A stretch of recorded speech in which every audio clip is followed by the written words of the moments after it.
La despedida de mi hermano, escrito por Anaís Veloz. Historias macabras para no dormir. Muchos se burlan de todos los que creemos en cosas paranormales. Y es que solo los que hemos pasado por una situación similar entendemos o sentimos empatía al leer tus historias. Creamos o no, existe algo después de la muerte, y se preguntarán por qué lo digo. Hace 5 años perdí a mi hermano, víctima de una bala perdida. Salíamos de un centro comercial cuando nos vimos atrapados en medio de una balacera. Habían robado un banco que se encontraba en el centro comercial y los asaltantes en la huida comenzaron a dispararle a la policía. Intentamos cubrirnos, pero desafortunadamente una de las balas le dio en la cabeza a mi hermano, provocándole la muerte.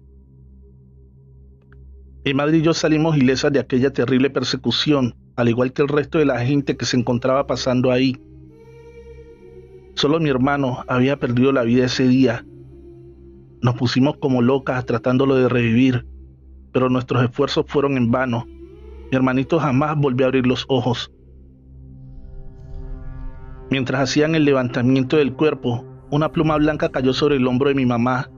Ella la tomó y tiró al suelo. Yo no le di mucha importancia, pues acababa de perder a la persona que más amaba en el mundo. No solo era mi hermano, él era mi amigo, mi cómplice y mi confidente.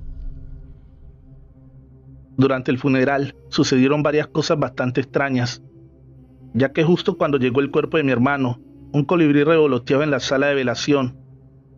Y al llegar la medianoche, el olor de su perfume inundó el ambiente. «Hijo mío, ¿por qué me abandonaste?», gritaba mi madre destrozada. En ese momento, un pequeño ruido se escuchó dentro del ataúd y mi madre sin pensarlo quitó el vidrio del ataúd y comenzó a mover el cuerpo rígido de mi hermano, creyendo que estaba con vida. «Andrea, hija, ayúdame, tu hermano está vivo». «Cálmate, mamá, Luis está muerto». «No, hija, yo escuché claramente que se movió. Debió haber crujido la madera del ataúd, mamá». «No, hija, no estoy loca, fue tu hermano». «Ya, por favor, mamá, recuerda que donamos los órganos de Luis». Mi madre estaba al borde de la locura y yo tenía que mantenerme fuerte para ella, pero el dolor también me consumía en silencio. Al llegar al cementerio nuevamente nos dimos cuenta hasta que el olor a su perfume era tan intenso que todas las personas comenzaron a notarlo también. Y justo antes de cubrir el ataúd de tierra, una parvada de palomas blancas pasó sobre nosotros. Jamás le prestamos atención a todas esas señales que nos mandaba mi hermano. Pasaron los días, las semanas y los meses, pero el dolor por la pérdida de mi hermano no cesaba. Mi madre y yo acudíamos al centro comercial donde había perdido la vida para colocar una veladora y orar por su eterno descanso. Hasta que uno de tantos días, una joven mujer se paró a un lado de mi madre y de mí. Recuerdo perfectamente sus palabras, pues han sido las que hasta la fecha nos han dado esa resignación y consuelo que tanto buscaba nuestro corazón. «Disculpa, no sé si ustedes me crean o no, pero tengo que darles un mensaje de un joven que no me ha dejado en paz desde que llegué», nos dijo la mujer al acercarse. «¿De qué demonios hablas, mujer?», le respondió mi madre molesta. «Pues supongo que es tu hijo». Mi madre enfureció al escucharla, pues decía que era de muy mal gusto que se atreviera a burlarse de su sufrimiento, y ella con toda la tranquilidad del mundo le respondió: «Mira, no soy quien para gozar del sufrimiento ajeno. Al menos si no crees, permíteme decirte el mensaje para que el chico pueda marcharse y descansar en paz. Ya luego júzgame loca si quieres». No sé por qué, pero la mujer me transmitía mucha paz y rápidamente le dije: «Si mamá no quiere escuchar el mensaje, podría escucharlo yo». «Tranquila, que también hay un mensaje para ti. Eres la hermana, ¿verdad?». «Sí, pero ¿cómo lo sabes?». «Pues porque dice que esa gorra no se te ve tan bien como se le veía a él». En ese momento entendimos que todo era verdad. Ella no nos conocía. ¿Cómo sabría que llevaba algo de mi hermano? Me sentí nerviosa, mi corazón latía a mil, al igual que el de mi mamá, pues después de muchos meses por fin hablaríamos nuevamente con él. Pero señorita, ¿dónde haremos la sesión?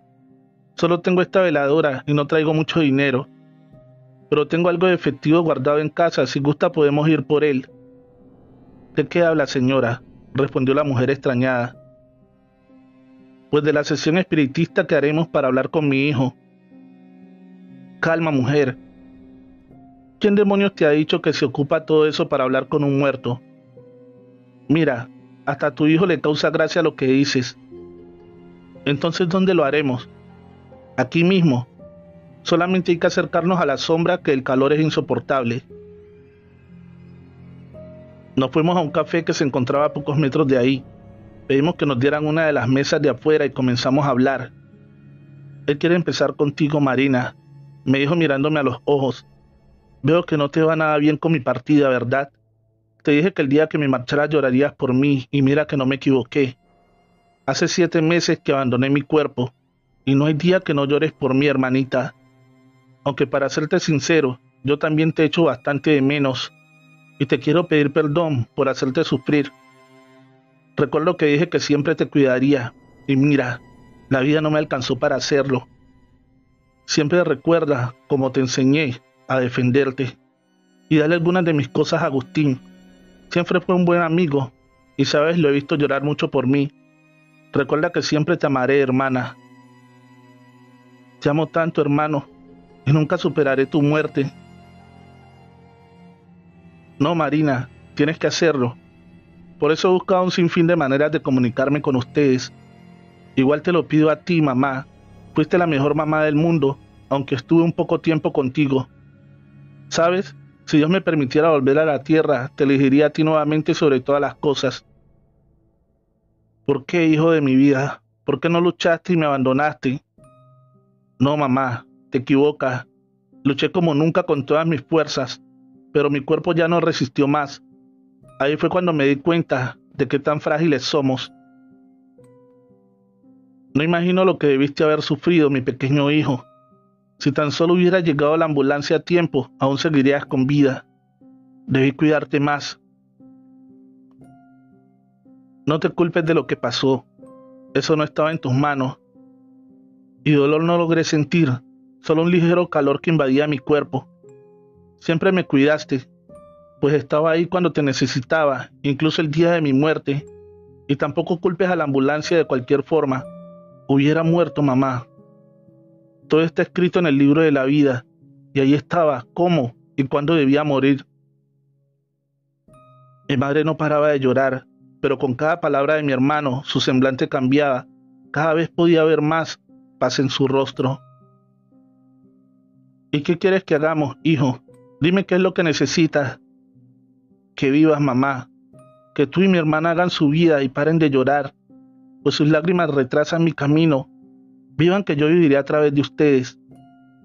En ese momento, la mujer dijo que mi hermano se tenía que marchar, pues llevaba tiempo vagando, buscando paz, y ahora que por fin había podido hablar con nosotras, ya no podía detener su camino. Y también nos comentó que la pluma, los colibríes y las palomas eran señales divinas de que él estaba bien, pero nuestra tristeza y lágrimas hacían que detuviéramos su camino, y él estaba cansado de tanto andar. Él también necesitaba su descanso, pues en el andar de ellos es muy peligroso que permanezcan en este plano. Suelen ser persuadidos por demonios que andan en esta dimensión y los condenan a vagar sin rumbo por el resto de la eternidad. Juzguen ustedes mismos mi experiencia, y espero no ser la única que ha tenido la dicha de contar con este tipo de ángeles que nos manda Dios para despedirnos de nuestros seres amados. Terrenos malditos, escrito por Anaís Veloz. Historias macabras para no dormir. Aún no podía creer cómo el padre de Francisco había sido capaz de quitarle sus tierras a don Benito. Y es que, para serte sincera, jamás pensé que doña Marta se confabulara con el cura, que tantos años creí que era un santo. Te explicaré exactamente cómo pasaron las cosas. Mi madre siempre fue una mujer muy religiosa y por ende yo también. Acostumbrábamos a ir a misa de 7 con nuestras faldas o vestidos largos, cubiertas de la cabeza con un gran velo negro. Era tradición en mi pueblo para la mayoría de las mujeres que fuéramos así, pues una mujer que no asistía a la iglesia era mal vista por los pobladores, ya que las únicas que no iban eran las prostitutas, las brujas o las que deshonraban a su familia, teniendo hijos fuera del matrimonio. El padre Francisco llegó al pueblo cuando aún yo era una niña. Desde su llegada fue muy bien recibido por el pueblo y todo marchaba viento en popa, hasta que un día, cegado por la avaricia, comenzó a tener ciertos pensamientos que nada tenían que ver con lo que profesaba.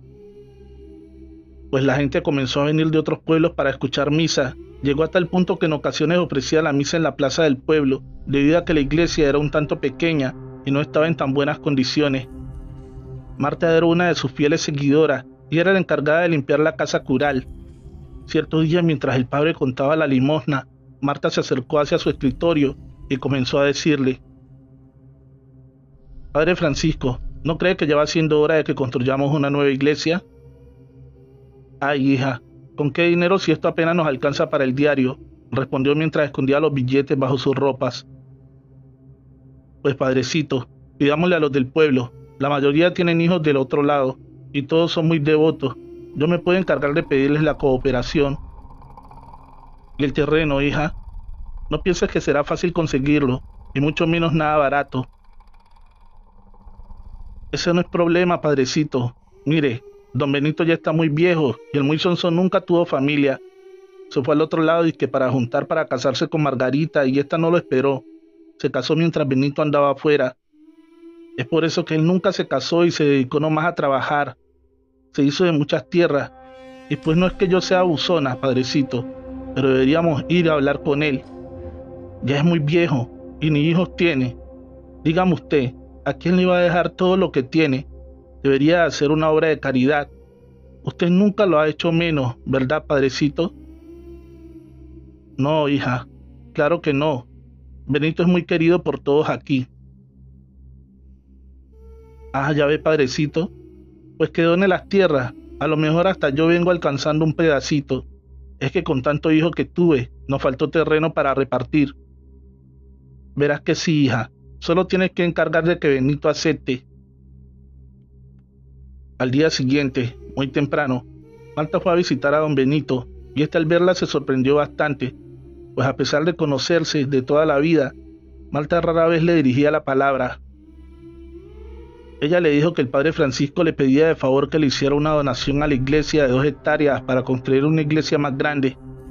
Benito le dijo que era demasiado terreno para una iglesia, y ésta se defendió diciendo que no podía creer que se le hiciera valor aportar para la casa del Señor. «Lo siento, Marta, me apena no poder ayudarlos esta vez». «Viejo egoísta, tú tienes muchas tierras y se te hace dolor regalarnos un pedazo». «No es eso, Marta. Lo que pasa es que todas mis propiedades las puse a nombre de mi sobrino Juan». «Demonios, ¿cómo era posible que se le hubiera olvidado que existía Juan?», pensaba mientras salía de la casa de Benito sin despedirse. Al llegar nuevamente con el padre, le dio las malas noticias. Este se puso furioso y juró que se vengaría de Benito. Marta lo miró un poco asustada, pues ese día pudo ver la verdadera maldad en sus ojos. Las campanas sonaban avisando que la misa de 6 estaba por comenzar. Nuevamente el pueblo acudió al llamado y al terminar la misa, el padre Francisco acusó a Benito de practicar la brujería y ante Dios juró haberlo visto transformarse en un perro. Los pobladores enardecidos comenzaron a golpearlo y a apedrearlo hasta la muerte. El padre Francisco, asustado ante tal acto, pidió que lo sepultaran en sus tierras y dijo que para quitar ese mal del pueblo, construiría en las tierras de Benito la nueva iglesia, ya que según él, las tierras estaban cargadas de negatividad por las prácticas de Benito. Casi de inmediato comenzaron la construcción, pues temían que llegara el sobrino del desafortunado Benito, pero realmente las desgracias empezaron a ocurrir durante la construcción, pues en la primera semana murieron 4 de los trabajadores en accidentes bastante inusuales. Los pobladores, temerosos, decidieron hablar con el padre y decirle que estaban dispuestos a cooperar con un poco más de dinero para que trajeran trabajadores de fuera.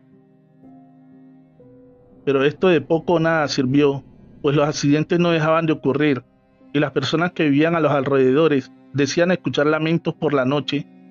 Por falta de personal para trabajar, la obra se retrasó bastante. Cierto día Marta tuvo que viajar a la capital para visitar a un médico, pues estaba al borde de la locura.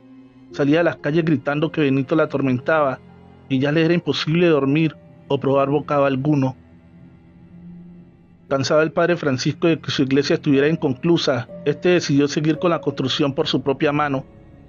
Lamentable, una de las columnas colapsó repentinamente, provocándole la muerte. El padre estuvo sepultado bajo los escombros por poco más de 4 días, y los pobladores optaron por no seguir con esa maldita obra. Así pasaron los meses y los años, hasta que Juan apareció para reclamar las tierras que Benito le había heredado tiempo atrás. Pero él no venía solo, estaba acompañado por quienes serían los nuevos compradores. Después de ver las tierras y darse cuenta de que los pobladores los miraban con desaprobación, estos decidieron seguir con la construcción de la iglesia, pero a ellos no les fue mejor. Mandaron a hacer enormes y hermosas figuras de santos que hacían que el lugar pareciera menos tétrico. Como ya había llegado la mayoría de las cosas con las que sería equipada, buscaron un vigilante que cuidara por las noches. La paga era bastante buena, pero nadie aceptó. Ellos, un poco molestos, fueron por unas bolsas de dormir, pues serían los dueños los que se tendrían que quedar a dormir ahí. Cerca de la medianoche, unos lamentos comenzaron a escucharse. Estos se levantaron a toda prisa, solamente para darse cuenta de que el sitio estaba totalmente vacío. Regresaron a dormir, cuando uno de ellos comienza a gritar. «¿Pero qué demonios es eso?», dijo bastante perturbado. Al voltear, el otro joven que lo acompañaba cayó desmayado de inmediato, pues una de las imágenes de la Virgen se había bajado del enorme pilar en la que había sido colocada y deambulaba por la iglesia como si tuviera vida. «Pero Dios mío, ¿qué es lo que está pasando?», gritaba hacia sus adentros. Intentaba despertar desesperadamente a su amigo, pero sus esfuerzos eran inútiles. En ese momento comienza a jalarlo para llevarlo afuera, cuando se escucharon unos pasos. Alzó la mirada y pudo ver claramente cómo el cura se hincaba frente al altar, como si se preparase para dar misa, mientras el Cristo que estaba enfrente reía carcajadas, burlándose de aquel padre. Fueron tantos los gritos de aquellos jóvenes que gran parte del pueblo estaba a las afueras de aquel maldito lugar. ¿Cómo pudo? Sacó a rastras a su compañero, y de ese modo algunos pobladores le dieron auxilio. Les contó lo sucedido, temiendo que lo juzgaran de loco, pero la sorpresa nuevamente se la llevaron los desafortunados compradores, pues después de saber la manera en la que se le fueron arrebatadas sus tierras a Benito, ahora las cosas comenzaron a tener sentido. Ellos jamás volvieron por ese lugar, y hasta la fecha la obra sigue inconclusa. Muchos foráneos han intentado quedarse con el lugar, pero siempre terminan por salir huyendo. No sabemos a ciencia cierta si el alma de Benito es quien tiene maldito ese lugar, o el alma del cura, que paga penitencia por su terrible crimen.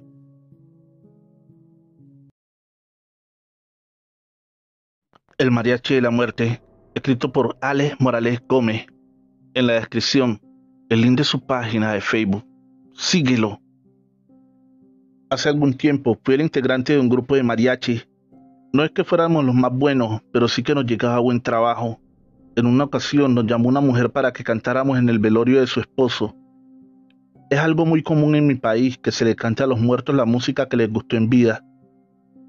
Así que era una petición que cabía entre lo normal. La señora nos dijo que el velorio se llevaría a cabo en la propia casa de ella y el difunto. El señor era fanático de los mariachis.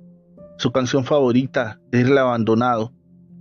Era esta con la que cerraríamos la tanda de 8 canciones. Debíamos llegar a las 8 de la noche, pero siempre llegábamos unos 45 minutos antes. Así nos preparábamos para organizar los instrumentos. Llegamos al frente de la casa y vimos algo que nos sorprendió. De la casa salía otro grupo de mariachis. Todos vestían de negro. Al mirarlos a la cara, vimos que todos tenían disfraz de calavera. Parecían muertos todos. No cantaban, pero sí llevaban sus instrumentos. Solo había un hombre que no iba vestido de calavera. Tenía un vestido gris elegante, pero de un color muy sepulcral. Mis compañeros y yo nos miramos sorprendidos A lo mejor había un grupo antes que nosotros o nos habíamos dejado en la estaca. El hombre de gris nos miró con tristeza. Se subió a la carroza fúnebre y se marcharon. Nos pareció algo extraño aquel cortejo, pero pensando más en nuestros intereses, entramos de una a la casa y no le prestamos más atención al grupo de mariachis calaveras. Al llegar la viuda, aunque compungida, se mostró alegre de vernos. Nos pidió acercarnos al ataúd. Cuando estábamos listos para cantar, ella pidió abrir el ataúd por completo. Lo que vimos nos dejó a todos de una sola pieza. El hombre que estaba en el ataúd era el mismo que iba con el cortejo fúnebre de las calaveras. El vestido gris era el mismo. No podía ser aquello, era algo inexplicable. No era capaz de cantar. La voz no me salía. Nunca acostumbraba a tomar licor en estas ocasiones, pero después de la impresión vivida, debí pedirle algún licor a la viuda para reponerme. Me dio un tequila y así pude cantar, aunque no es mi mejor forma. Lo que vi me tenía confundido, por no decir que aterrado. Cuando llegó la última canción, El abandonado, un viento apagó las velas, las bombillas empezaron a parpadear. Quería irse la energía, y aunque no todos mis compañeros dicen haberlo visto, otros y yo podríamos asegurar que vimos cuando el muerto se movió dentro del ataúd y sonrió. Estas fue muchas de las experiencias que viví en mi época de mariachi. En otra ocasión nos contrataron para cantar en una despedida de solteros. Era en un bar o cantina. Debíamos cantar 12 canciones. Desde que llegamos escuchábamos que el hermano del novio era pendenciero y mal bebedor. También se decía que era un hombre malo, que brujo que pactó con el diablo. Un sinfín de cosas escuchamos, pero nosotros solo teníamos que cantar. Cuando llegó el hermano, ya habíamos cantado un par de canciones. En verdad era un hombre extraño y producía una sensación de repulsión. A la mitad de nuestra rutina, el hombre ya se había tomado una botella, ya hablaba duro y por todo rezongaba. El hermano quiso calmarlo, pero las cosas se salieron de la normalidad y los dos hermanos se fueron a los golpes. En estas, un puñal se vio en las manos del novio, y yo puedo asegurar que vi cuando el novio atravesó al hermano con el puñal, pero este simplemente no le hacía nada. El hombre se reía con una risa misteriosa y ponía su pecho para recibir las embestidas del puñal de su hermano. El hombre le dio un golpe en la cara al hermano, al novio, y lo dejó noqueado. Unos 3 hombres fueron a agarrarlo, pero este simplemente desapareció en un humo oscuro, como si fuera el mismo diablo. Todos pensamos que el novio estaba muerto, pero después de un rato volvió en sí, pidió un trago y nosotros terminamos con la rutina. Lo que vimos esa noche es algo inexplicable. Aquel hombre en verdad tenía algo que ver con el diablo o con algo que no es de este mundo. Agradecería mucho que le dieras like y dejaras un bonito comentario. Recuerda suscribirte y activar la campanita de notificaciones. El muerto del basurero, escrito por Alex Morales Gómez. En la descripción, el link de su página de Facebook. Síguelo. Era Rogelio, uno de los tantos que iba al depósito de basura municipal a recolectar artículos de la basura, ya fuera para venderla como reciclaje o muchas veces encontraban artículos con algún valor comercial. Lo que el rico desecha, el pobre lo hace dinero. Esa era la frase de Rogelio. Era este el que más madrugaba, ya que tenía 5 hijos que alimentar. A algunos les molestaba porque cuando ellos llegaban, este se había sacado las mejores cosas. Él lo sabía y les decía: madruguen, madruguen. Una mañana llegó a eso de las 4 a.m. Desde que llegó sintió un olor bastante desagradable. Esa era otra de las cosas que se podían encontrar allí: animales muertos, vísceras de animales, fetos de niños abortados, cadáveres. Esto último fue precisamente lo que encontró Rogelio. Era el cadáver de un hombre. Lo extraño no es que hubiera allí un cadáver. Lo más difícil de entender es que estuviera casi en descomposición. Rogelio iba todos los días allí y sabía que ese cadáver no estaba el día anterior. ¿Quién pudo llevarlo allí, ya en ese estado? Fue a un teléfono público y llamó al encargado de las basuras. Este debía ir a la oficina y de ahí llamar a la policía. Este era el conducto regular. Siempre se hacía así cuando había alguna anomalía. Todo se llevó con rigurosidad. La policía se encargó de investigar y de interrogar a Rogelio, pero este nada sabía. Solo había encontrado el cadáver. El cuerpo no tenía ningún rasgo para identificarlo, ni alguna identificación, ni un reloj, nada. Llevaba unos 10 días de muerto según la policía. Su descomposición era acelerada, porque al parecer estuvo en un lugar bastante caliente esos días. No tenía golpes ni nada que dijera que había sido asesinado, pero los informes forenses decían que fue envenenado. El cadáver fue llevado a la morgue. En poco tendría que ser enterrado como NN. Por su estado de descomposición, la policía no tenía ni una sola pista. Por el estado del cuerpo tampoco se pudo sacar una foto donde se pudiera mostrar los rasgos del hombre. Rogelio se fue a casa feliz por el deber cumplido. En casa debían dormir todos en 2 habitaciones. La relación de pareja era bastante difícil. Esa noche Rogelio se fue a dormir temprano. La esposa y los hijos seguían en sus cosas. Cuando Rogelio despertó gritando que alguien estaba allí con él, la esposa corrió. Este le dijo que primero la habitación se había llenado de un olor fétido y después había visto un hombre parado al lado de su cama. En un principio, él pensó que era un ladrón, pero allí no había que robar. Pero por el olor, él sabía quién estaba allí. Era el muerto del basurero. Rogelio no había dicho nada de esto en su casa. No quería preocupar a su esposa y a sus niños. Pensó que tal vez había sido la impresión de encontrar un cadáver la que lo había hecho despertar así. Pero pasada la medianoche, pasó exactamente lo mismo. Primero ese olor nauseabundo que se metía por sus narices y amenazaba con ahogarlo. Al despertar la presencia de ese hombre al lado de su cama, presencia que solo duraba una fracción de segundo, pero el olor seguía impregnando la habitación. 3 veces más despertó aquella noche, siempre lo mismo. Con cada aparición el olor era mucho más fuerte y la presencia duraba más tiempo. En ningún momento quiso despertar a su esposa y los niños. Al parecer, estos no sentían nada. Como siempre, muy temprano salió para el basurero. Desde que se tomó su café solo en la cocina, sintió algo o alguien que observaba.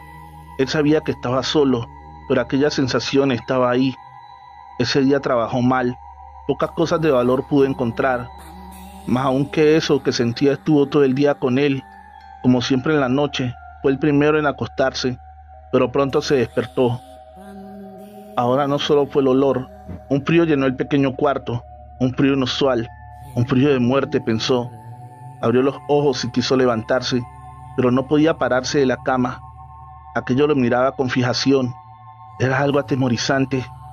Era el cadáver del basurero, pero su mirada era triste. Su mirada, a pesar de sus ojos ya muertos, era penetrante. La habitación se fue llenando más de ese olor, un olor tan fuerte que Rogelio pensó que había llegado a su fin. Pensó para sí: no te preocupes, diré la verdad. Rogelio creyó que lo había pensado, pero la realidad es que lo gritó como un loco. La esposa llegó apresurada y con ella los niños. Rogelio se paró de la cama y antes de dar alguna explicación, dijo que pasaría donde la vecina a hacer una llamada a la policía. Ellos no tenían el servicio de teléfono. Llamó al comando de policía y dijo que quería entregar algo. 2 policías fueron a casa de Rogelio. Este les entregó una argolla de matrimonio. Dijo que la había encontrado en el cadáver del basurero. Pensó en quedarse con ella. Ya el muerto no la necesitaría, pero este parecía haber venido a reclamarla. La policía revisó la argolla. Esta estaba marcada con el nombre y apellido de ambos esposos. Era la pista que necesitaba la policía. Buscaron ambos nombres en el directorio telefónico y dieron con la residencia del muerto. Era una pareja sin hijos. La esposa dijo que su esposo llevaba varios días desaparecido. No había querido poner la denuncia porque creía que podía estar donde unos amigos a las afueras de la ciudad. Una respuesta bastante incoherente para la policía. Estos dieron varias vueltas por la casa, buscaban alguna pista, pero no podían saber qué. Cuando entraron a la habitación de la pareja, algo no encajaba. Uno de los policías lo notó, pero no sabía el qué. Estuvo ahí un rato, hasta que cayó en cuenta qué era. El tapete de la habitación era nuevo, todo lo demás en casa era viejo. El policía le comentó esto a sus compañeros y aunque era muy extraño, no era una prueba de nada. Uno de esos fue hasta el basurero municipal y le preguntó a Rogelio dónde había encontrado el cadáver. Una mentira más o algo que había omitido. El tapete estaba en casa de Rogelio. La esposa lo había lavado muy bien y estaba en su sala. El cadáver estaba envuelto en el mismo, así que el policía le dijo a la mujer que debía ser interrogada en la estación de policía. Era sospechosa de homicidio. Era una mujer mayor. No se necesitó de mucho para que confesara. Su esposo salía con una mujer mucho más joven que ella. Al descubrirlo, decidió envenenarlo, así que lo envolvió en el tapete de la habitación y lo dejó bajo la cama. Como no sabía qué hacer, lo dejó allí, pero muy pronto empezó a oler mal, así que le pagó un joven para que llevara el tapete al basurero. Este era un poco oído y no haría preguntas. Lo de la argolla de matrimonio fue algo de lo que no se percató.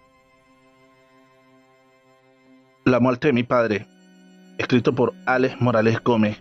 En la descripción, el link de su página de Facebook. Síguelo. Alberto tenía 16 años. Era un joven problema, como diríamos hoy en día. Rebelde con sus padres, ya gustaba de la noche. Se sentía orgulloso de haber probado la marihuana y tomar cerveza. Su madre no podía manejarlo y el padre era un hombre enfermo que ya no tenía fuerzas de nada. Desde el viernes se desaparecía y volvía al amanecer del lunes. Su madre trabajaba en lo que resultara para darle todo a él y al esposo, pero esto no le importaba a Alberto. Discutía con la madre porque ésta no le daba dinero para gastar. Este no trabajaba ni estudiaba.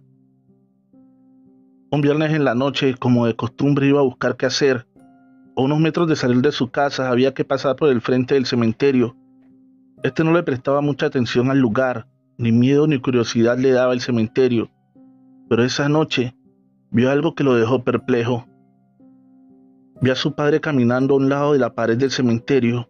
Él sabía que su padre no se podía mover, o al menos eso decía.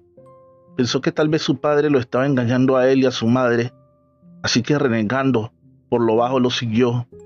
Lo que vio lo dejó más perplejo aún. Su padre entró al cementerio, pero no hizo por la puerta, o de una manera relativamente convencional. Simplemente atravesó una pared. Antes de traspasarla, miró a su hijo. En sus ojos había una tristeza que no se podía definir. Alberto, al verlo a los ojos, sintió un terror inexplicable. Sus huesos empezaron a fallarle. Un temblor en todo el cuerpo lo hizo caer de rodillas. No podía moverse. Su padre había desaparecido entre la pared, pero él quedó allí, como una estatua y con un pánico que no lo dejaba mover. Unos minutos después volvió en sí y pudo moverse. Corrió a casa. Lo visto en las afueras del cementerio lo tenía trastornado. Al llegar a casa el terror fue mayor. Su padre había muerto, al parecer mucho antes de él salir a la calle, solo que no se había percatado de su muerte. Fue y miró el cadáver de su padre. No quería mirarlo, pero se quería cerciorar que era el mismo que había visto entrar al cementerio. No solo lo era, sino que tenía el mismo vestido. Corrió a su habitación y se metió entre las cobijas. Un frío inusual cubría todo su cuerpo. La madre fue la encargada de todos los trámites del entierro. Alberto no quiso estar en ninguno de los preparativos, ni siquiera fue al cementerio. Familiares y amigos lo veían con cierto recelo. Decían que hacía parte de su rebeldía y que era un mal hijo, pero la realidad era otra.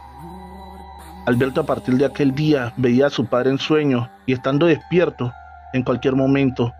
No se veía terrorífico. En su cara solo se notaba tristeza, pero era alguien que se sabe que está muerto. Es la experiencia más terrorífica que se pueda vivir. Alberto no salía de casa, pero tampoco contaba a nadie lo sucedido. Una tarde le preguntó a su madre dónde había quedado el cuerpo de su padre. La madre, aunque sorprendida, le dio las indicaciones del pabellón y la tumba. Alberto fue allí antes de que cerraran el cementerio. No sabía qué, pero quería que su padre lo dejara en paz. Después de un buen rato se sintió estúpido al estar ahí parado tanto tiempo, así que fue a volver a la casa, cuando se encontró a su padre de frente.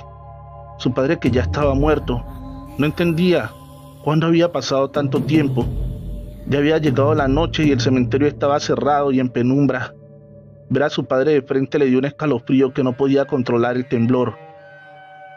Frente a él había un muerto. El padre solo lo miraba con esa tristeza. Él no podía moverse. Él no podía hablar para pedir auxilio. auxilio que no sabía por qué, porque no estaba siendo atacado. Allí pasó un gran tiempo. Todo ese tiempo su padre estuvo ahí frente a él. A eso de la medianoche pudo moverse. Corrió a casa, saltando uno de los muros del cementerio. Al saltar volvió su mirada atrás y su padre seguía ahí mirándolo, ahora acompañado de muchas más personas que lo miraban con igual tristeza. Desde aquel día, Alberto fue otro. Pronto empezó a trabajar y a estudiar en las noches. No permitió que su madre trabajara más. Todos decían que la muerte del padre lo había hecho reflexionar. La realidad es lo que vio. Solo muchos años después le contó a la madre esta historia. Ningún domingo dejó visitar la tumba de su padre hasta su propia muerte.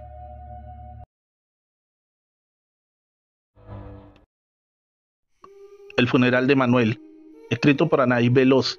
Historias macabras para no dormir. Soy de un pequeño pueblo de la ciudad de Durango y mi relato es el siguiente. Mi hermano Manuel era el mayor y el que estaba a cargo de mi hermana Lorena y de mí. Nosotros teníamos en aquel tiempo 7 y 10 años y Manuel tenía 17 años. Se suponía que él debía de amarnos y protegernos, pero era todo lo contrario. Él siempre nos golpeaba y abusaba de una manera inapropiada de nosotras dos. Es por eso que al cumplir los 14 años me fui de mi casa y al año regresé por Lorena para sacarla de ese infierno. Se han de preguntar el por qué nunca se lo dijimos a mis padres, pero es que en ese tiempo eran de mente muy cerrada y en lugar de ayudarnos, podríamos recibir una buena paliza. Pasaron los años y Lorena y yo pudimos superar todo el mal que nos hizo Manuel y logramos hacer nuestra familia hasta que recibimos esa inesperada llamada. Era mi madre comunicando que Manuel había muerto por la mañana, que teníamos que ir de inmediato. Lorena y yo decidimos ir para ayudar a mamá con lo del funeral. Llegamos y comenzamos a barrer el patio donde íbamos a velarlo. Del pueblo de donde soy se acostumbra a hacer comida para darle a las personas que van a rezar. Estábamos prendiendo la leña cuando del cuarto donde se quedaba mi hermano comenzaron a escucharse fuertes golpes, como si quisieran tumbar las paredes. Las personas que nos estaban ayudando a preparar la comida comenzaron a rezar, ya que doña Emma decía que mi hermano Manuel estaba recogiendo sus pasos, que hiciéramos caso omiso de lo que escuchábamos, que lo dejáramos que se despidiera de sus cosas a gusto. Tratamos de seguir haciendo la comida cuando de repente escuchamos cómo gritaban mi nombre y el de mi hermana, una y otra vez. Lorena al escuchar su nombre cayó desmayada de la impresión. «Es Manuel», dijo una vecina llorando. «Pobrecito, ya está recibiendo su castigo por todo lo que hizo». Nosotros nos quedamos mirándola con molestia y decidió irse por miedo. A los pocos minutos despertó Lorena bastante nerviosa y dijo que se marcharía, que ella no le debía nada a Manuel y que no se quedaría. Mi madre, un poco triste, no trató de detenerla, así que para disimular su molestia, dijo que iría a acomodar unas sillas en la sala para que rezaran adentro, porque se soltó un aire muy fuerte y comenzó a chispear. Nosotros nos fuimos a traer unos refrescos a la tienda y cuando venimos de regreso, vimos como varias señoras y señores salían corriendo y gritando de la casa de mi mamá. Yo, asustada por creer que le había pasado algo a mi madre, aceleré el paso para ver que todo estuviera bien, cuando doña Emma me agarra del brazo y me pide que no entre, porque Manuel está sentado en una de las sillas. «¿Pero qué es lo que está diciendo, doña Emma? ¿Cómo puede ser eso posible? Mi hermano está muerto». «¿Dónde está mi mamá?» «Ay, mijita, tu madre está adentro rezando para que pueda descansar en paz tu hermano, pero él sigue sentado en la silla». «¿Y qué podemos hacer, doña Emma?», pregunté asustada. «Corre, corre, mija, y ve por el padre y explícale todo lo que está pasando». Cuando llegué a la iglesia y le conté lo sucedido al padre, inmediatamente accedió y tomó un maletín donde colocó 2 cirios y agua bendita y nos fuimos enseguida. Cuando llegamos la gente seguía afuera sin querer entrar. Mi madre al vernos rompió en llanto y le dijo al padre que nos ayudara, ya que aún seguía Manuel ahí. El padre prendió los 2 cirios y mientras oraba colocaba la cera de los cirios en forma de cruz en cada una de las sillas. Yo le pregunté para qué hacía eso y él respondió que era para que él, ya no se pudiera sentar y se diera cuenta de que ya no pertenecía a este mundo. Pidió que colocáramos una jarra de agua debajo del féretro, ya que muy probablemente él tenía sed, y nos dijo que tenía que venir mi hermana para que le diera su perdón. Tardamos bastante para que aceptara, y cuando por fin la convencimos, nos pusimos alrededor del féretro y comenzamos a decirle que lo perdonábamos por todo el mal que nos había causado, que se fuera en paz. Después de eso, el padre cerró el féretro y pidió que lo amarráramos con un lazo mojado con agua bendita y lo fuéramos a enterrar esa misma tarde. Cuando quitamos la jarra para sacar el féretro, esta se encontraba totalmente seca. Tuvimos que volverla a llenar de inmediato y dirigirnos con ella hasta el panteón. Ya cuando estábamos por enterrarlo, del ataúd comenzó a brotar pequeños hilos de sangre. Nunca supe por qué fue eso, pero el padre les dijo que se apresuraran a bajarlo. Los sepultureros gritaron con horror al darse cuenta cómo el ataúd comenzaba a moverse con bastante fuerza. Todos los presentes podíamos escuchar los gritos desgarradores de mi hermano. El padre sacó de inmediato un aceite y comenzó a echárselo en el ataúd. Yo no entendía bien lo que hacía, ya me encontraba en shock, y después de pronunciar unas palabras en un idioma que no entendía, todo quedó en aparente calma. Ya no había más gritos y el ataúd por fin estaba quieto. No sé si ustedes me crean, pero juro que no les miento.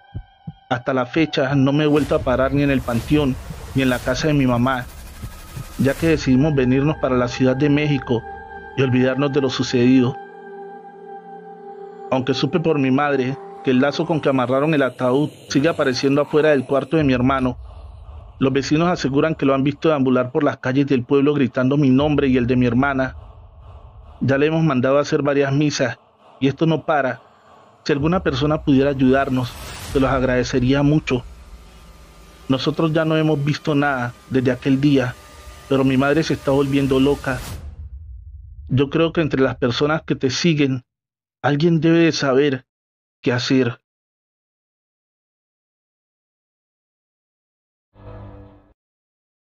La cabaña, escrito por Anaís Veloz, historias macabras para no dormir. Solía trabajar abriendo caminos en la sierra para que pudieran transitar los camioneros troceros. Era un trabajo muy bueno, ya que la paga era excelente y el trabajo no era muy pesado. Mi amigo Alberto era el que manejaba la máquina. Yo solo le servía de cocinero y le ayudaba en lo que necesitaba. Pasábamos 21 días en la sierra y una semana descansábamos. Para serles sincero, a mí me gustaba mucho mi trabajo, ya que cada día mi amigo Alberto me enseñaba un poco el manejo de la máquina. Una ocasión nos mandaron a un lugar al que nunca habíamos ido, ya que los que se encargaban de esa zona habían tenido un accidente. Tardamos cerca de 12 horas en llegar. Estábamos muy cansados y lo peor de todo es que nos dejaron pasadas las 10 de la noche y necesitábamos caminar cerca de hora y media para localizar la máquina que habían reparado días atrás los mecánicos.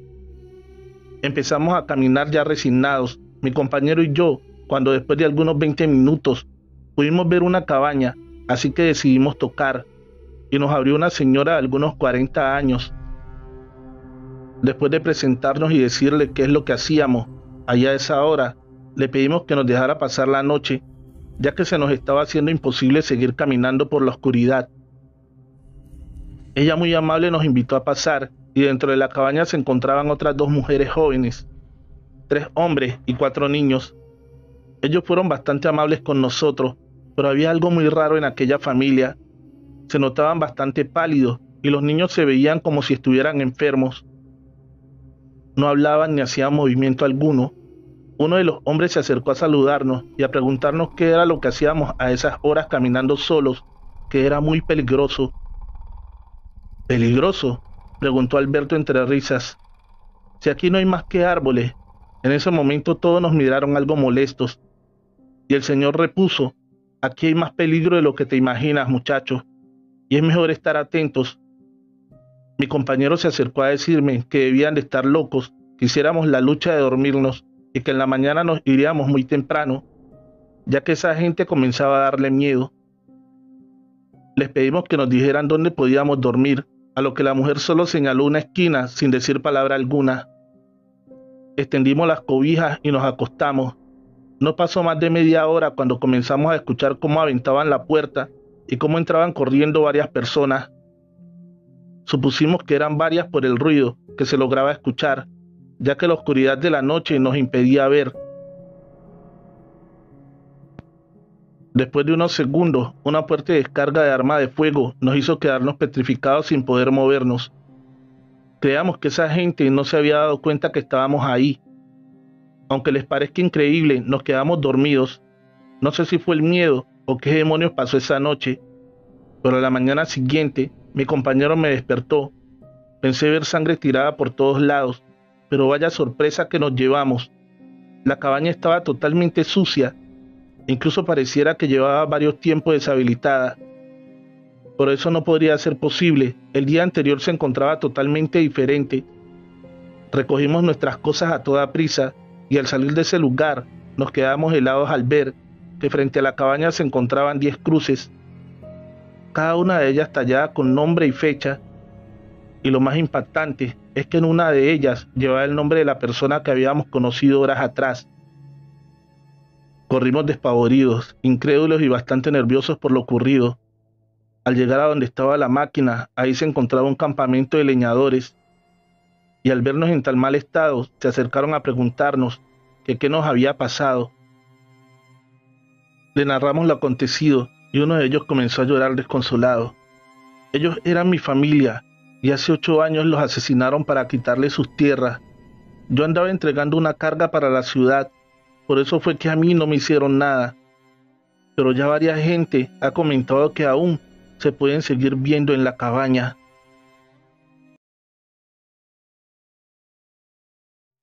Mariana, escrito por Anaís Veloz. Historias macabras para no dormir. Hola, mi nombre es Nora. Mi relato es muy pequeño pero muy difícil de olvidar. Hace un año, mi hijo Esteban de 8 años tuvo un pequeño accidente. Se cayó de una bicicleta y tuvo varios golpes y raspones, por lo cual lo tuve que llevar al hospital general. Al llegar ingresaron a mi hijo de inmediato, comenzaron por limpiarle las heridas y fue donde se dieron cuenta que podría tener una posible fractura en el brazo derecho, por lo cual me pidieron que esperara afuera.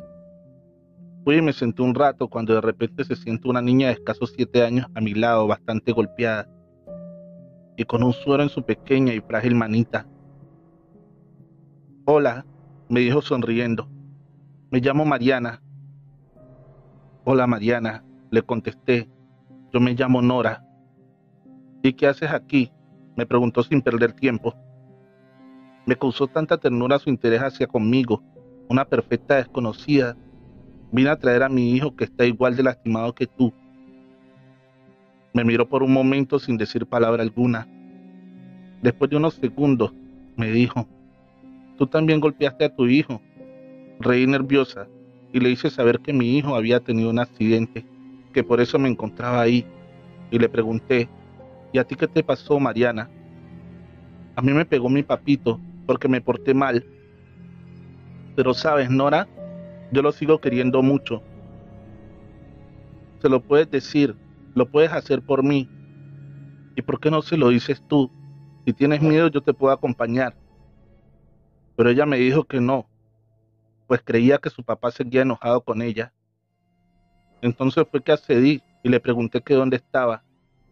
Y ella me señaló afuera, hablando con la policía. Decidí ir de inmediato, ya que no tardaría a mi hijo en salir. Estaba el señor discutiendo y llorando con la policía. Creí que era muy buen momento para calmar los ánimos. El señor se veía que estaba arrepentido de lo que había hecho, así que me acerqué y me presenté. Hola, muy buenas noches. Mi nombre es Nora, y Mariana me pidió que le dijera por favor que lo perdonaba y que lamenta haberlo hecho enfadar, que cuando salga de aquí se portará mejor. Suspiré y sentí como me quitaba un peso de encima. Cuando veo que el hombre se acerca a uno de los policías y le arrebata el arma, dándose un balazo justo frente a nosotros. No podía creer que lo había hecho. Pensé que esto lo pondría mejor, así que quedé totalmente en shock y me desmayé. Cuando desperté, estaba mi esposo al lado mío y me dijo que no me preocupara, que todo estaba bien, que el niño estaba en casa de mi mamá. Eso me tranquilizó bastante. Ya más calmada, mi esposo me explicó que el señor lo estaban deteniendo porque su hija había fallecido a causa de los golpes que le habría propinado. No podía creer todo lo que mi esposo me estaba contando. La siguiente noche soñé con Mariana y la veía totalmente feliz y me dio las gracias y me dijo que ahora jugaba de nuevo con su papá. Nunca más volví a verla o soñar con ella, pero es algo que hasta la fecha no he podido superar. El Pozo del Terror, escrito por Alex Morales Gómez. En la descripción, el link de su página de Facebook.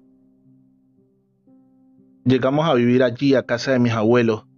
Mi madre se había separado de un hombre que no era mi padre y al cual ya no amaba, puesto que mi padre había muerto hacía ya muchos años, pero digo muchos años porque no lo conocí. Nos fuimos a vivir al campo donde nunca habíamos vivido. Todo allí era extraño para mí y hasta dificultoso por el ruido, no por el ruido de los autos y de la ciudad, por el ruido de los animales, de los pájaros, del agua, de esos sonidos que uno no está acostumbrado.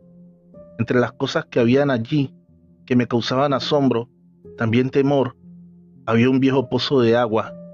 El abuelo decía que todavía funcionaba, pero que ya con la red de acueducto no había necesidad de este. A mí me causaba un terror inexplicable. Algo de aquel pozo no me gustaba, tan así que en la noche me daba miedo mirar a aquel lugar. Yo tenía 12 años entonces.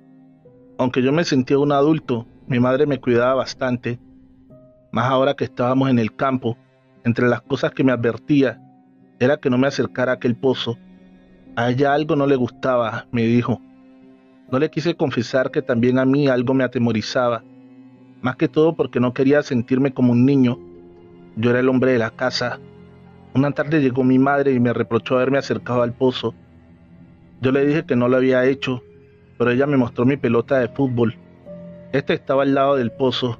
La realidad es que yo ni había sacado la pelota de mis cosas. Algo extraño. Esa noche, estando en mi habitación, y aunque nunca miraba por la ventana en la noche, por temor a lo que pudiera ver afuera, pero algo de fuera me atraía. Más que todo el pozo, puedo asegurar que vi algo, un reflejo, una sombra. Algo corrió alrededor del pozo, pero no puedo asegurar qué. Me fui a dormir pensando en aquello que podía estar alrededor de aquel pozo. Me dormí pronto, cuando el viento pegando contra los árboles me despertó. Otro de los sonidos a los cuales aún no me acostumbraba. Ese silbido que da el viento al golpear contra las hojas de los árboles. Me senté en la cama con una pesadez en mi cabeza. Escuché con más atención al viento, pero ya no era solo el silbido. Era una voz. Era la voz de mi madre. Yo me llamo Alejandro. Por cariño todos me dicen Alejo, pero mi madre siempre me dice Ale. Eso era lo que escuchaba.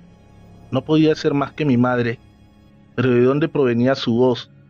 Me paré de la cama y me quedé en completa quietud escuchando. Me llamaba de fuera. Miré por la ventana y era del pozo. Salí de casa. Algo malo le había pasado a mi madre. Abrí la puerta y sin pensar en nada fui al pozo. No sabría decir qué horas eran. Sería pasada la medianoche.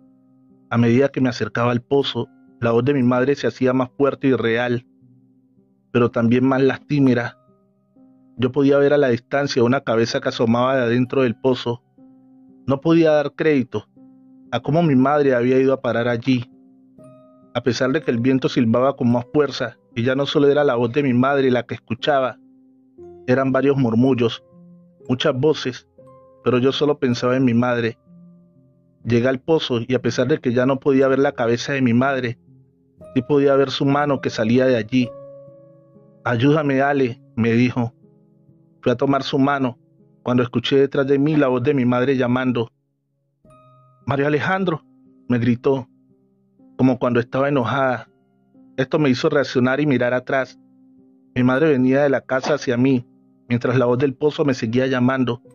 Corrí a brazos de mi madre, o intenté correr, porque el viento que antes era apacible se volvió un huracán que me impedía dar un paso.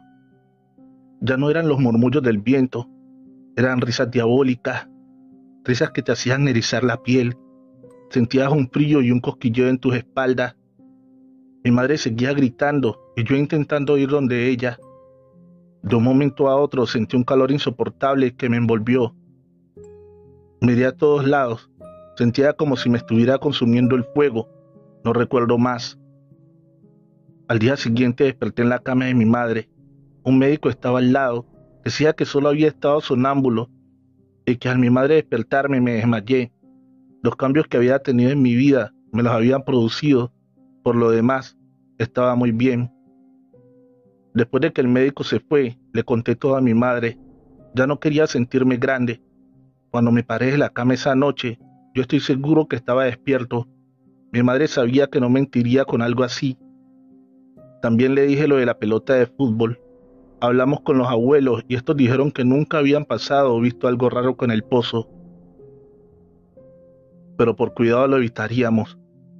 2 noches más dormí con mi madre. A la tercera, ella y los abuelos me dijeron que ya estaba grande para dormir con mi madre. Esa noche volví a mi habitación solo. En esos 2 días, varias de mis cosas aparecían al lado del pozo.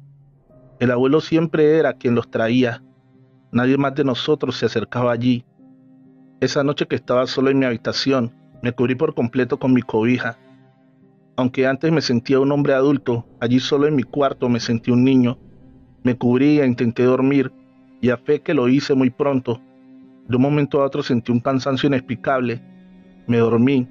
De nuevo me despertó el sonido del viento, pero no era silbido, no eran los murmullos. Eran esas risas diabólicas las que se escuchaban, no solo afuera de los árboles, en toda la casa.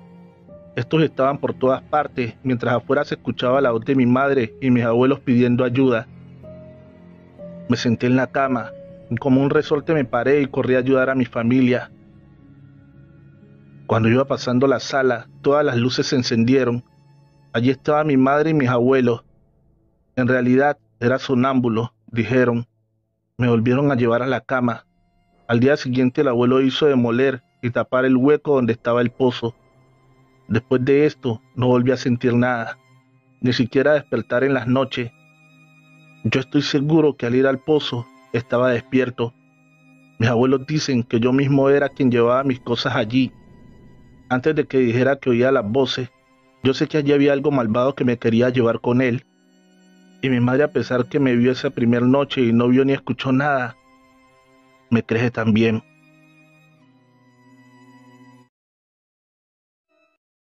Las supersticiones de Vero, escrito por Anaís Veloz, historias macabras para no dormir.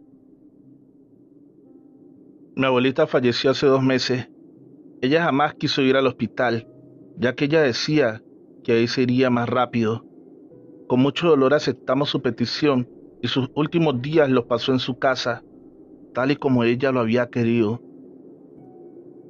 Nos hablaron a las 3:30 de la mañana para avisarnos que mi abuelita había muerto, que fuéramos lo más pronto posible para despedirnos de ella antes de que llegara a la funeraria. Mi esposo y yo nos fuimos a toda prisa y gracias a Dios alcanzamos a darle un último beso. Mi mamá estaba bastante devastada y me pidió que le dijera a mi esposo que me permitiera quedarme con ella. Él aceptó, pues ya solo serían unas pocas horas las que estaríamos ahí. Eran casi las 6 de la mañana cuando nos dormimos en la habitación de huéspedes, mi mamá y yo. Cuando siento como si me sobaran la espalda, en ese momento me levanté de inmediato, creyendo que era mi tío que necesitaba algo, pero nada, no había nada. Supuse que solo lo había imaginado y traté de volver a dormir, cuando nuevamente siento a alguien pasando su mano por mi espalda. Volteo muy despacio y no sé si me lo crean, pero juro que veo a mi abuelita que me miraba y me sonreía desde la puerta de la habitación.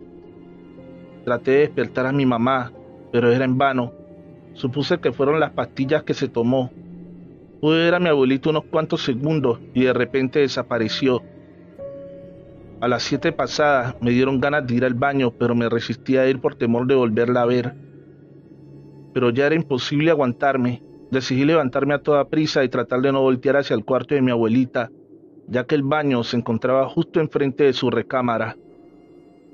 Entré sin voltear, pero al salir fue casi imposible no hacerlo, y la pude ver sentada en su sillón mirando hacia su jardín. Lo raro es que no se veía tan viejita, sino todo lo contrario. Se veía joven y resplandeciente. Cuando ella volteó, de inmediato corrí hacia la recámara y abracé a mi mamá, que seguía sin despertar. A las 10 de la mañana le conté lo sucedido a mi mamá, pero no me creyó. Dijo que probablemente serían mis nervios. Nos fuimos al velatorio y ya estaba mi abuelita ahí. Lucía tan bella como si estuviera dormidita. Cuando se acercó, mi mamá notó que el vidrio que se encuentra en la caja para proteger el cuerpo estaba suelto. Podías levantarlo y tener contacto con el cuerpo. Mi madre vio cómo mi abuelita empezaba a sudar. Se podía ver claramente varias gotas de sudor. Me pidió que fuéramos a conseguir un pañuelo para limpiarla, y justo cuando regresábamos se escuchó a doña Vero gritar. Doña Vero es la persona que trabaja con mi abuelita. Pero muchacha tonta, ¿qué es lo que has hecho?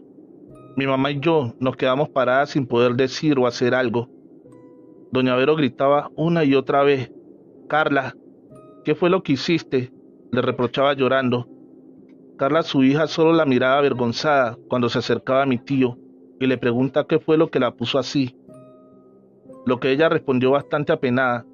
Lo siento, patroncito, es que mi hija Carla levantó el cristal del ataúd y le limpió el sudor a su mamá. Y mi tío le dijo que no se preocupara, que nadie se había molestado, que pediría que lo cerraran bien, a lo que ella contestó bastante preocupada. Es que ustedes no entienden, su mamá no se quiere ir sola, es por eso que ella está sudando, y como esta niña tonta se lo limpió, ahora mi patrona vendrá por ella. ¿Pero de qué demonios hablas, Verónica?, le dijo mi tío en tono molesto. Esas son solo ocurrencias de tu pueblo. Nada le va a pasar a tu hija. Es mejor que te vayas a descansar.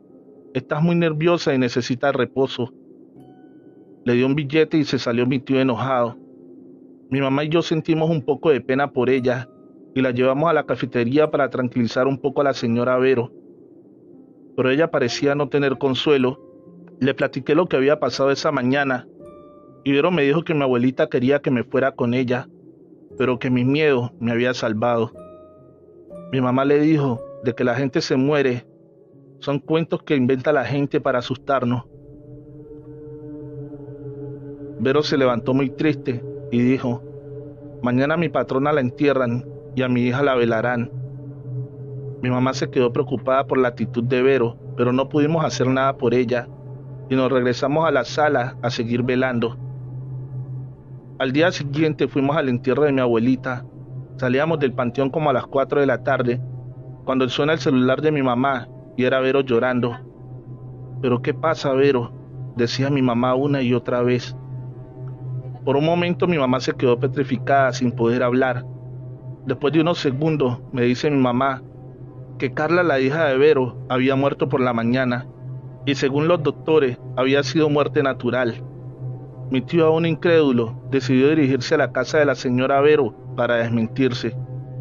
Y tal fue su sorpresa al llegar a la casa y ver aquel triste panorama. Carla parecía estar dormidita como toda una princesita.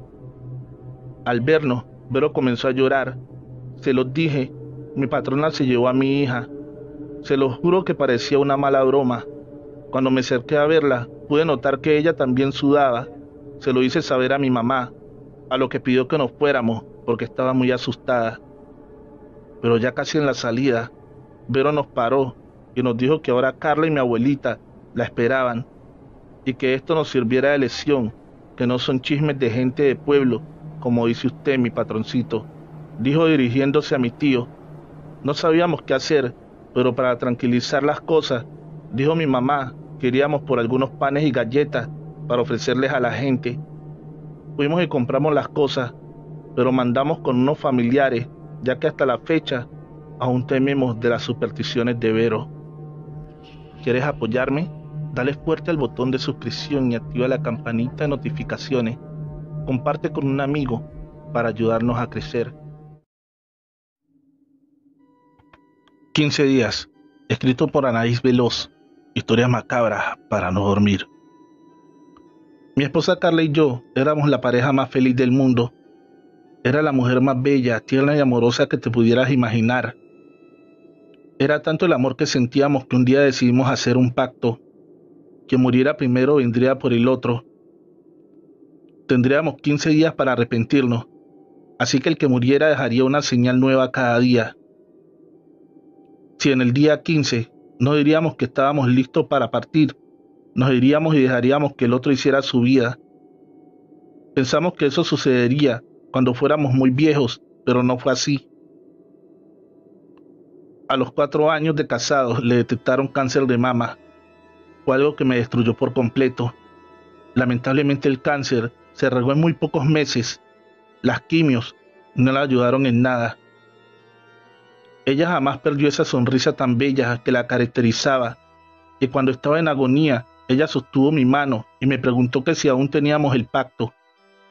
Yo con lágrimas en los ojos le contesté que sí, y después de un suspiro, ella murió. Quería volverme loco, grité y maldecía hasta quedarme afónico. Ese mismo día que murió sucedió algo extraño. Me metí a bañar para ir al velorio y cuando salí estaba una foto de nuestra boda sobre la cama.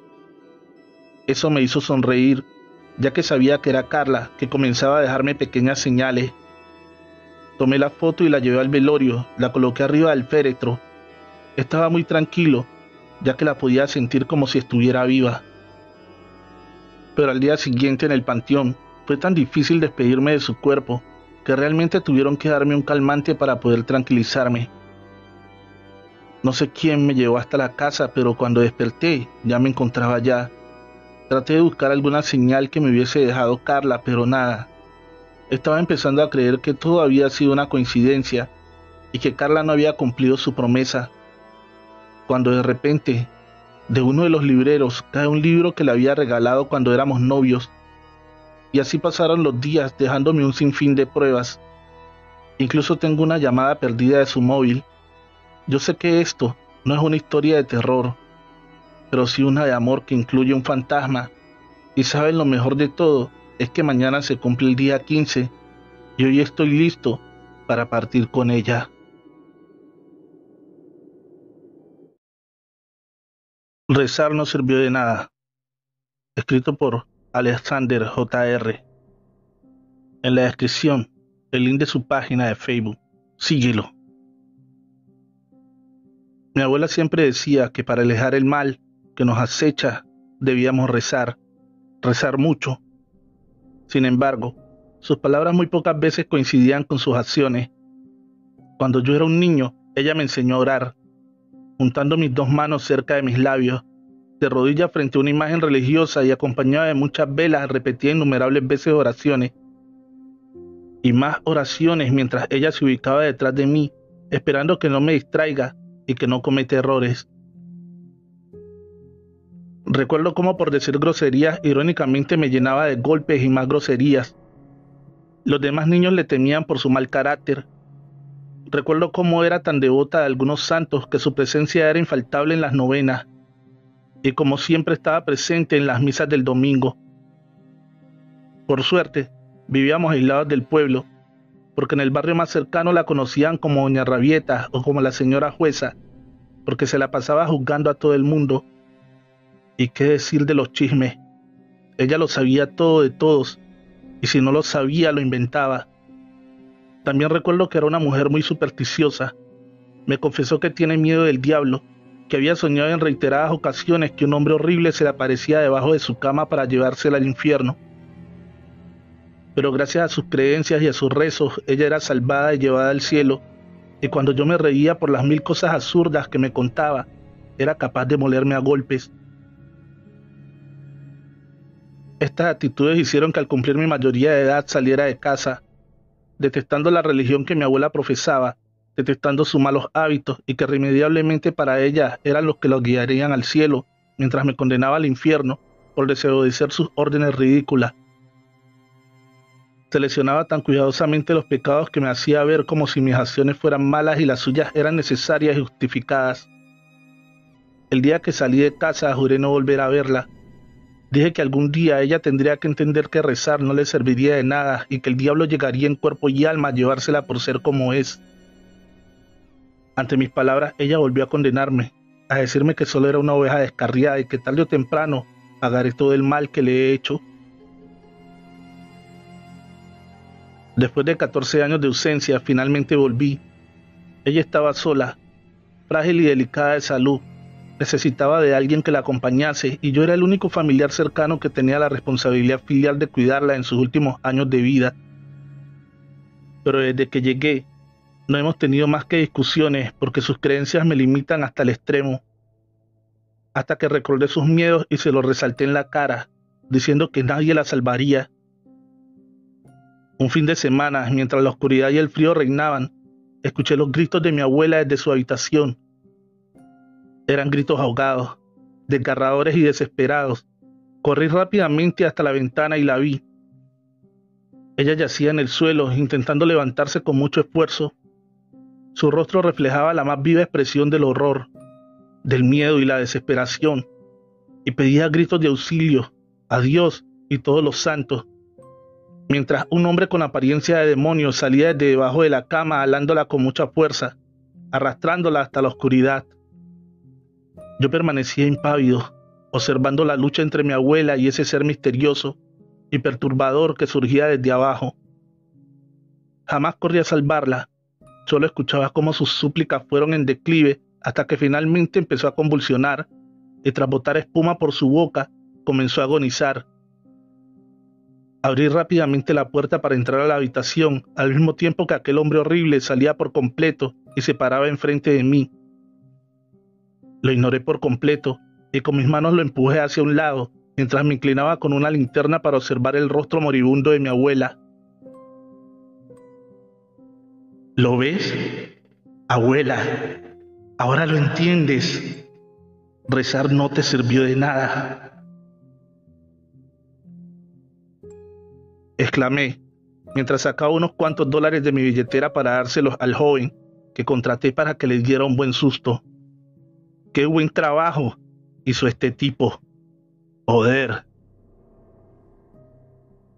Mira la descripción de este video, donde están las redes de Alexander Jr. Recuerda suscribirte al canal y activar la campanita de notificaciones. Eso nos ayudaría muchísimo. Comparte este video con un amigo, así tendremos más alcance. Feliz noche, trovadores, amantes de cuentos de terror.